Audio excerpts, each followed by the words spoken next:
Hello दोस्तों, स्वागत है आपका एक नई कहानी में। तो चलिए शुरू करते हैं। एक जंगल था। जंगल के आसपास थोड़े थोड़े मकान थे, छोटी छोटी झुपड़ियां पड़ी हुई थी। वो बहुत दूर तक की फैला हुआ जंगल था। तो बहुत कम ही लोग उसके किनारे रहते थे, क्योंकि वहां पे जंगली जानवरों का खतरा था। तो वहीं पे एक झोपड़ी में एक लोहार रहता था। लोहार रहता था, उसी के अगल बगल और भी लोग भी थे। तो वहीं पे एक वृद्ध दंपत्ति रहते थे। थोड़ा से वृद्ध थे, उनकी 7 पुत्रियां थी। 7 पुत्रियां थी। वो अपने जंगल में जाते पास में ही, और लकड़ियां बीन के लाते दोनों ही। वो लकड़हारा ही एक तरह से मान लीजिए। वो लकड़ियां ही बीन करके लाते, उसको ही पास के हाट में बेच करके उसी से उनका गुजारा चलता था। एक बार जो है बारिश थोड़ी थोड़ी हुई, तो लकड़ियां जो बाजार में उसकी बिकी नहीं। कई दिन तक ऐसे चलता रहा, भूखों मरने की नौबत आ गई। तो जो लकड़हारा था, उसकी पत्नी कहने लगी कि अन्न का एक दाना भी नहीं घर में बचा है, लकड़ी भी आप नहीं ले जाते हो, तो अब कैसे चलेगा ऐसे? कुछ तो और करना ही पड़ेगी व्यवस्था। तो उसने कहा चलो अच्छा, थोड़ी बहुत लकड़ियां चलते हैं, बीन के लाते हैं। तो पत्नी कहने लगी मैं तो जा नहीं पाऊंगी, आप ही कुछ जुगाड़ करो। तो वो लकड़हारा जो है अपनी पत्नी से कहता आज कुछ अच्छा खाने का मन कर रहा है, अगर मेरी लकड़ियां बिक गई तो मैं वहां से लाऊंगा जो सामान, उससे तुम बढ़िया सी खीर बनाना। तो उसने कहा ठीक है, ले आना आप। तो लकड़हारा चला जाता है, जंगल चला जाता है, वहां से लकड़ियां लेकर के आता है।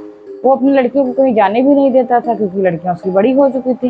वो सोचता था अगर ये जाएंगे तो कहीं कोई ऊंच नीच ना हो जाए, इसके चलते वो अपनी पुत्रियों को कहीं भी जाने नहीं देता था। अब लकड़हारा लकड़ी लेकर के आता है और बाजार चला जाता है बेचने के लिए।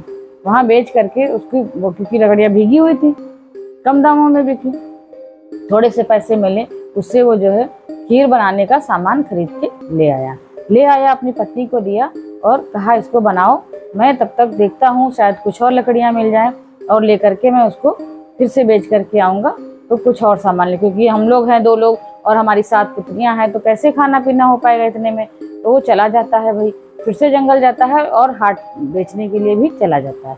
इतनी देर में उसकी पत्नी जो होती है लकड़हारा, वो बढ़िया सी खीर बनाती है, अच्छे तरीके से सारे मसाले वसाले जो लेके आता है उसी तरीके से दूध और चावल सब मिला करके बढ़िया सुगंधित खीर तैयार होती है।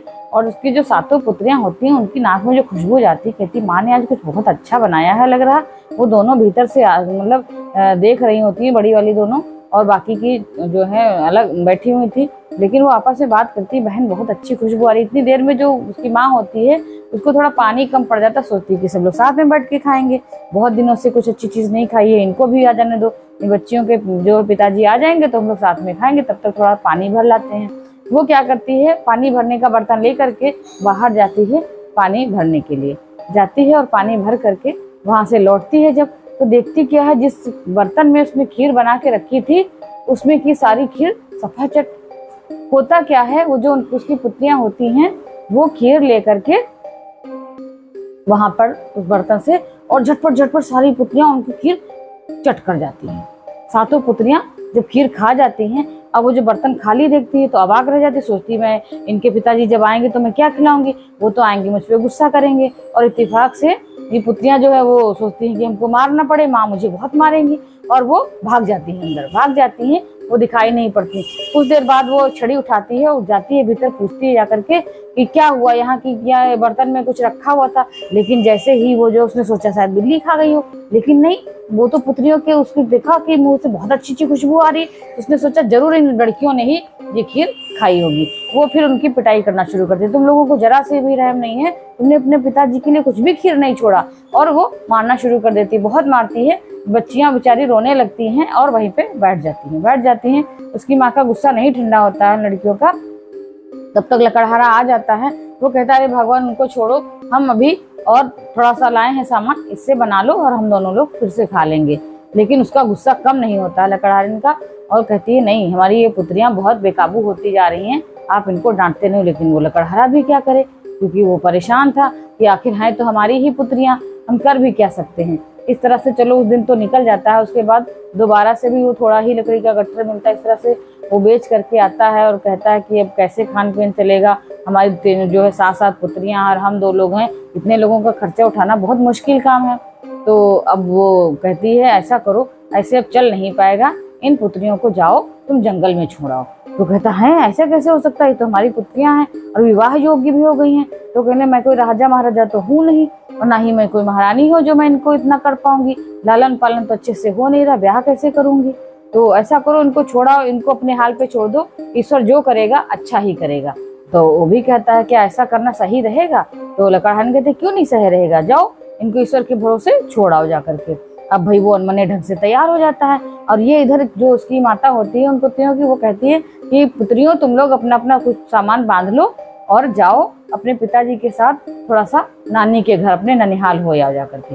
लड़कियां बहुत खुश हो जाती है, अरे माँ ने तो मुझे माफ कर दिया है। तो फटाफट फटाफट सब जल्दी से कपड़े वपड़े पहन लेती, सब करके तैयार होकर के चल देती हैं पिताजी के साथ। और पिताजी जो है कहते हैं थोड़ा खाने का सामान भी रख दो इसमें जो कल बनाया था, ताकि रास्ते में भूख लगेगी तो हम सभी लोग मिल करके खा लेंगे। तो भाई वो भी पैक कर लेते हैं, सब ले करके बढ़िया बढ़िया तैयार होकर के अच्छे से चल देती हैं। इधर वो जब जा रहा होता लकड़हारा तो कहता है मैं मन तो नहीं हो रहा, लेकिन चलो ठीक है तुम कहती हो तो मैं इसको सबको छोड़ के आता हूँ। और वो चल देता है बीच जंगल में। जब पहुंचता है जाकर के एक बहुत ही घने पेड़ के नीचे बैठता है, वहां पे थोड़ा सा ऊंचा चबूतरा सा था, बैठ जाता है और उनसे कहता है कि पुत्रियों मुझे थोड़ी प्यास लगी है, मैं थोड़ी दूर पे जाकर के देखता हूँ कहीं झरना वगैरह अगर है तो पानी पी के भी आता हूँ, तुम लोग यहीं पे मेरी प्रतीक्षा करो। अगर तुम्हें भूख लगा इस बीच में तो तुम लोग जो पोटली में बंधा हुआ है खाना इसको खा लेना। अब वो कहती ठीक है पिताजी जाओ। अब पिताजी उनके तो चले जाते हैं। थोड़ी देर रास्ता देखते देखते बहुत ज्यादा देर होती है, शाम गिरने लगती है। वो लोग खाना भी निकाल के उसमें जो उन लोगों का बंधा होता खा लेती हैं। फिर अब सब बहुत परेशान, रोने जैसी लगती कि क्या करें। अब तो हमको ना ननिहाल का रास्ता मालूम है, ना हमको हमारे घर का रास्ता मालूम है। लगता है पिताजी हमको यहाँ छोड़ के चले गए। माँ ने जो है पूरा गुस्सा उसी पे निकाला जो हम लोगों ने खीर खा ली थी। माँ के लिए और पापा के लिए कुछ बचता भी नहीं था खाने के लिए हम लोगों की वजह से, इसलिए उन्होंने गुस्से में हम लोगों को घर से निकाल दिया है और यहाँ जंगल में छोड़ दिया।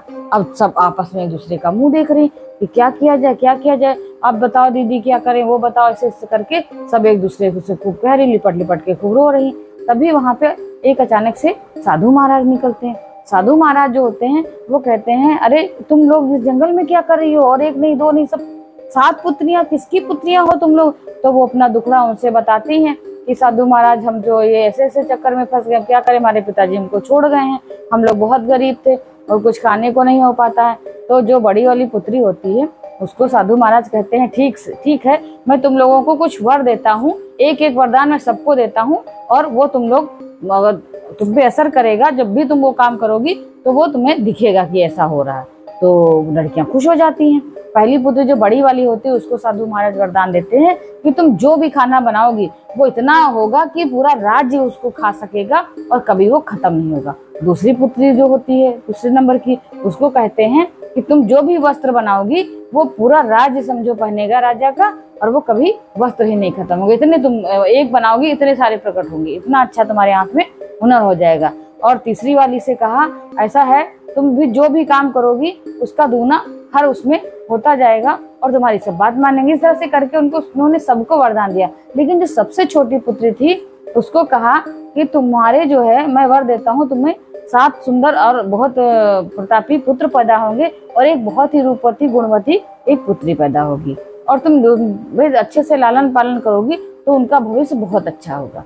इस तरह से वो बाबा जो है साधु महाराज सबको एक वरदान दे करके वहां से चले जाते हैं। और अब पुत्रियां फिर घबरा रही हैं कि अब क्या करें। वो जब रोती भी लगती है फिर वो सोचती है, बड़ी वाली कहती है चलो हम लोग इस पेड़ के ऊपर चढ़ के बैठ जाते, नहीं तो पता नहीं कौन सा जंगली जानवर आ जाए हम लोगों को खा जाए मार करके। तो सब एक दूसरे की सहारा लेकर के सब उस पे बैठ जाती हैं, उसी दरख्त पे बैठ जाती है एक करके। लेकिन रोती बहुत है क्योंकि वो रात हो चुकी थी, उनको बहुत दिक्कत लग रही थी कि अब क्या करें, रात के अंधेरे में डर लग रहा था। लेकिन वो रात जैसे तैसे बीतती है, सुबह को होती है। सुबह वैसे ही वहां पे देखती कि घोड़ों की टापों की आवाज आ रही है। उधर से एक महाराजा वहीं के पास के ही राज्य के चले आ रहे थे, अपने सवारी से चले आ रहे थे। वो भी क्या होता, थक गए होते, रास्ता भटक जाते, वो वहीं पे विश्राम करने के लिए रुक जाते हैं। वो अपने घोड़े से उतर के जैसे ही बैठते हैं तो उनके हाथ पे आसपास जो है कुछ पानी की बूंदें गिरती हैं। वो सोचते हैं बारिश लग रहा होने लगी। फिर अचानक से उनकी नजर ऐसे ऊपर जाती तो देखते कि अरे ये तो कन्याएं बैठी हुई हैं, ऐसा तो नहीं है कोई राक्षसी है या देवी है, कौन सा रूप लेकर के बैठी हैं। वो भी थोड़ा सा अचरज में भर जाते हैं। वो सीधे इशारा करते हैं, लड़कियों नीचे उतर के आओ। सभी एक एक करके बारी बारी से नीचे आती हैं, उनसे घबरा के बोलने लगती है, महाराज मेरी कोई गलती नहीं, ये वो करके पूरी राम कहानी अपनी सुना डालती हैं। जब उनको पता चलता है कि ऐसी ऐसी बात है तो कहते हैं अच्छा तुमको साधु महाराज ने वरदान दिया है? तो उन्होंने कहा हाँ, तो कहीं बताओ क्या क्या कहा है। तो यही सब बताने लगी कि मेरे में ये हुनर है कि मैं खाना बनाऊंगी तो पूरा राज्य खाएगा और कोई भी भूखा नहीं बचेगा। उसमें जो अच्छे पात्र मेरे पास होगा उसमें जिसमें मैं खाना बनाऊंगी वो बढ़ता ही जाएगा। तो राजा बहुत खुश हो गए। दूसरी ने बताया मैं ऐसा वस्त्र बनाऊंगी कि मेरे बनाए हुए वस्त्र जो कोई पहनेगा उसके वस्त्र कभी खत्म ही नहीं होंगे, हमेशा नए ही रहेंगे। अच्छा, तीसरे से कहा नहीं, मैं तो राज्य के विस्तार के लिए जो भी चीजें करूंगी वो हमेशा बढ़ती रहेंगी, कभी नहीं घटेंगी। इस तरह से सबने अपने अपने वर के बारे में बताया। जब नंबर आया छोटी वाली का, छोटी वाली बहुत ही खूबसूरत थी, बहुत ही अच्छी थी। उसने कहा कि महाराज हमको साधु महाराज ने वर दिया है कि मेरे 7 पुत्र और 1 पुत्री होगी, वो जो कि बहुत ही प्रतापी और पुत्र होंगे, और जो हमारी पुत्री होगी वो भी बहुत ही खूबसूरत और गुणवती होगी। अब महाराज जो है सोच में पड़ गए कि क्या किया जाए। महाराज ने कहा कि क्या तुम मुझसे विवाह करना चाहोगी?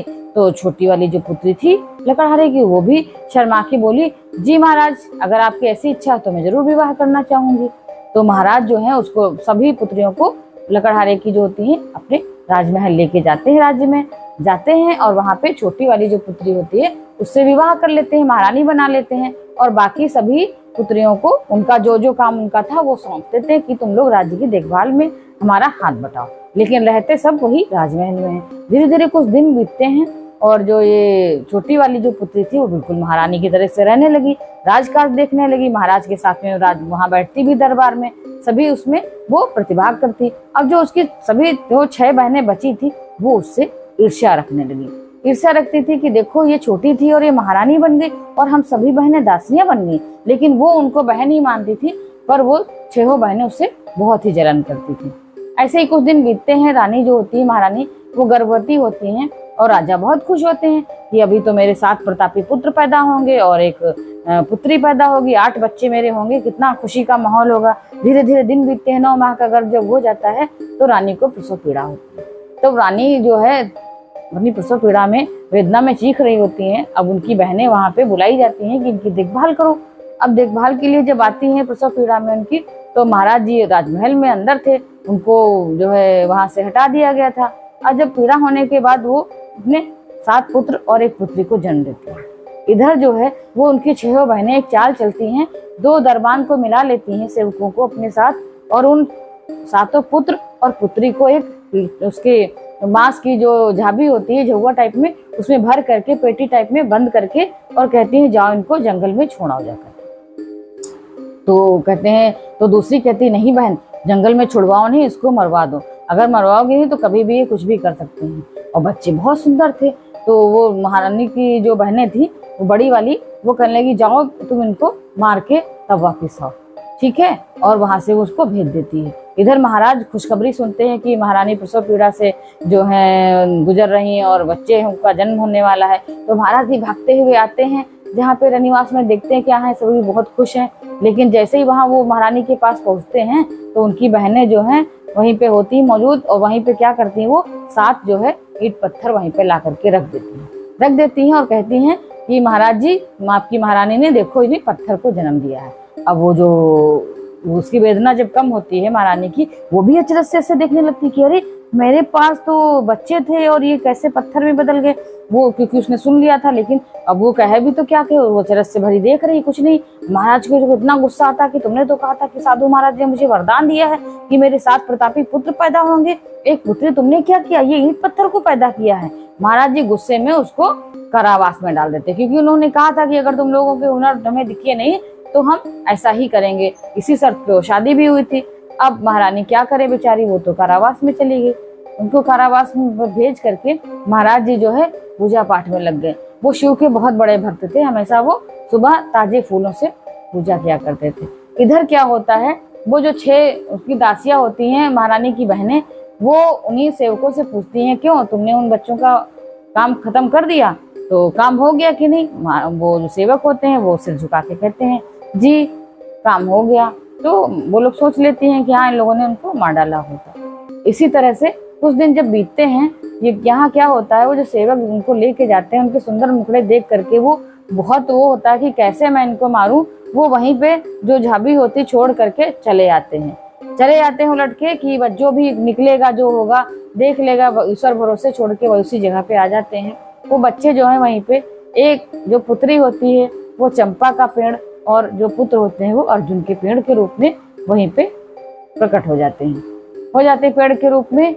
अब ये चीज कोई नहीं जानता था। इधर महाराज रोज डेली जब पूजा करते, रोज ही फूलों को मंगाते और उसी से शिव जी की पूजा अर्चना किया करते। कुछ दिन जब बीत जाते हैं तो महाराज सोचते हैं इसमें महारानी का क्या दोष, बाकी तो बहनें अपना अपना काम कर ही रही हैं।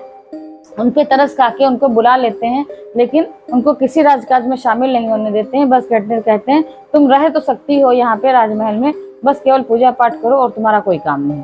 महारानी भी वही अपना भगवत भजन में लग जाती हैं, वो भी ऐसे पूजा अर्चना करती हैं।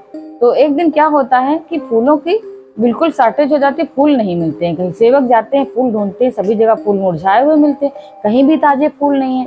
अब सेवक जो है, 2 सेवक जाते हैं, ढूंढते ढूंढते फूल पहुंच जाते हैं जंगल, ठीक उसी जगह पे जहाँ पे उन्होंने वो टोकरी रखी हुई थी बच्चों की।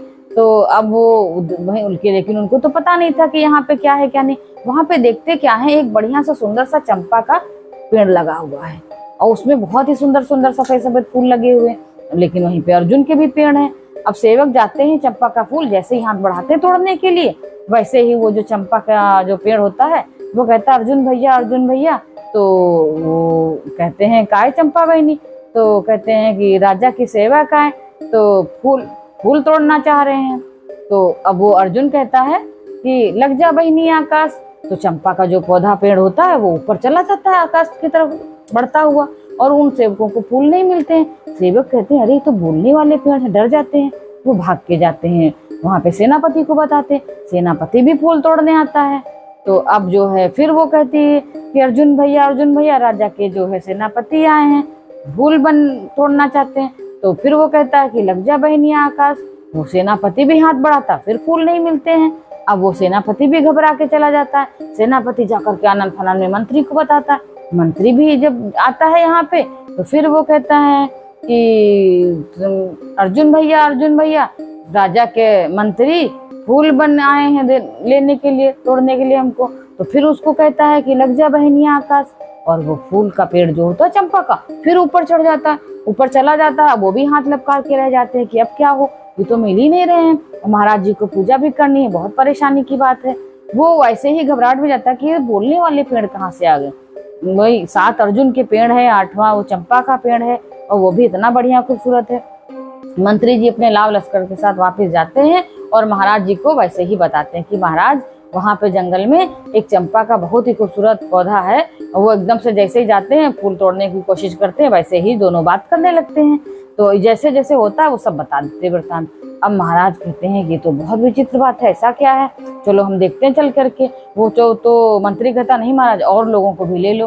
तो भाई और लोगों क्या, वही जो महारानी की बहनें थी 6 उनको लिवा लेते हैं, कुछ और दरबारी होते उनको भी। इधर उसकी जो माता होती, जो 7 पुत्रों की माता और 6 वो पुत्री की उनकी महारानी, वो सुन रही होती हैं, वो पूजा मंदिर के पास बैठी होती है, लेकिन उनसे कहा नहीं जाता है, महाराज जी कुछ नहीं बोलते हैं।